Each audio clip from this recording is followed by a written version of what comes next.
Human behavior has always been a mystery. Why do people do what they do? Why do they react one way when we expected something else? How do we learn to understand, connect with, enroll, engage, align with people most effectively? Hi, I'm Christine Comerford, founder of Smart Tribes Institute, and welcome to our Smart Tribes Crack the Behavior Code podcast.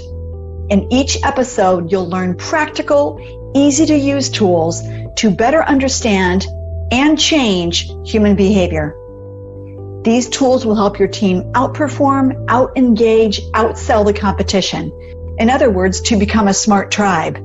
Oh, and you'll find these tools super helpful in your personal life too. Let's go.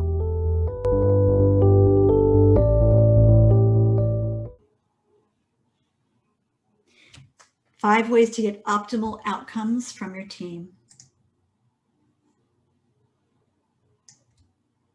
What makes a team optimal? Alignment, communication, collaboration, energy management, leverage, trust. What else?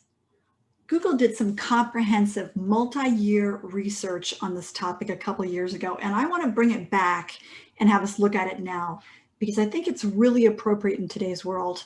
I'm going to map it to my work of the past 30 plus years in the areas of safety, belonging, and mattering.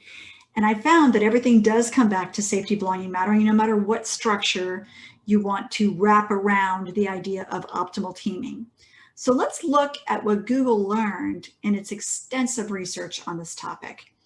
So over the course of 2 years, and this ended in November 2015, Google conducted more than 200 interviews where it assessed more than 250 attributes of what makes an optimal team.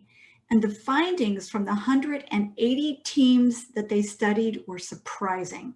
Now, they had hoped to find a recipe for an optimal team. Like, for instance, take one Ivy League MBA, one extrovert, one expert engineer, etc. But Google actually found that who was on the team mattered far less than how team members interacted, how they structured their work, how they experienced contributions. And the answer was in behavior and emotional resilience. And the results echoed some of what Carnegie Mellon research found way back in 2010 with their collective intelligence work. So they learned that 5 key dynamics resulted in optimal teams. 1, psychological safety. Can we take risks on this team without feeling insecure or embarrassed? Number 2, dependability. Can we count on each other to do high quality work on time? Number 3, structure and clarity. Are goals, roles, and execution plans on our team clear? Number 4, meaning of work. Are we working on something that is personally important for each of us? And number 5, impact of work. Do we fundamentally believe that the work that we're doing matters? So Google found that psychological safety was by far the most important dynamic. And without this, people don't feel comfortable speaking up, asking questions, checking in. There's too much risk of being labeled as out of it or clueless. And all humans want to belong to a group and will take tremendous risks, such as not speaking out, even if we feel it's very important, if we feel we might become an outcast, lose status in our tribe, or somehow be ostracized. Now, Googlers use a tool they call G-Teams. It's a 10-minute check-in on the 5 dynamics. And a modified check-in, I'll map it out for you below in just a moment, and one that our clients find that works really well. So during the past year, more than 3,000 Googlers across 300 teams use G-Teams and focus on the 5 factors. They often will kick off team meetings with each team member sharing a risk they took in the past week. And the net is that they've seen psychological safety ratings increase and structure clarity increase. But the best part is the increased connection in the team due to increased communication. So take a second, and on a scale of 1 to 5, where 5 is excellent, no room for improvement, rocking and rolling, rate your experience for each factor in your team. psychological safety, dependability, structure and clarity, meaning of work, impact of work. So think about it this way. We've got 5 categories, a scale of 1 to 5 for each, or you could even say 0 if there's no evidence at all of one of those factors. And when we total up your score, so the highest possible score, of course, is 25, right? So let's look at what your score is. Up to 10, kind of 0 to 10, high risk. There's a lot of work to do.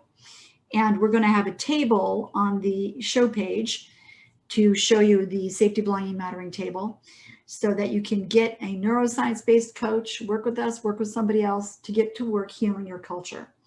How about if you have 11 to 18 as your score? Your team is not performing nearly as well as it could. So let's get everyone more connected, more collaborative. It's time for some team training and some coaching. If your score is 19 to 25, congratulations, you're solid. You've got a high-performing team, time to raise the bar. So I want us to start to use the table on the show page so that we understand what we need to add. So let's map frameworks. So for the Google term, psychological safety, and the definition, can we take risks on the team without feeling insecure or embarrassed? What we want to give them is safety and belonging, right? For dependability, can we count on each other to do high quality work on time? That gives us the experience of safety, belonging, and mattering. Structure and clarity, our goals, roles, execution plans on our team clear. That gives us safety and belonging. Meaning of work. Are we working on something that's personally important for each of us? That gives us the experience of mattering. And then impact of work. Do we fundamentally believe that the work we're doing matters? That gives us mattering. So easy, yes? So basically everything maps to safety, belonging, mattering. All other models simply help you implement programs to deliver these 3 core human needs. See how this model helps your team. Thanks for joining me on this episode. Every listen, every share, every review helps others form their own smart tribes where teams are engaged, happy, and optimally performing.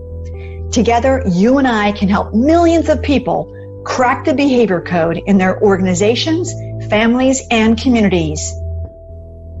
I invite you to take 2 minutes and head over to smarttribesinstitute.com to discover more about how to form a smart tribe. See you there, and please tell your friends.